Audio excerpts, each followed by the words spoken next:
花莲警方当日侦办暴力特销集团，在发现讲内面有成员伊开航马店，事实上是伫咧暗号伫咧卖毒品，现场也有查到独家背包等毒品。遐那刑事警察局伫咧桃园也抓到一个藏伫洗衫工厂内面的毒品工厂。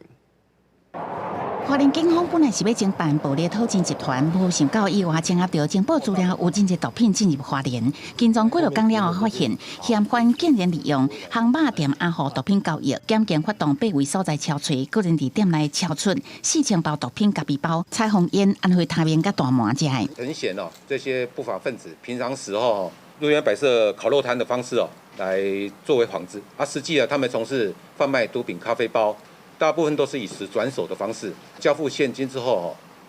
把东西放在某一个特定的地方。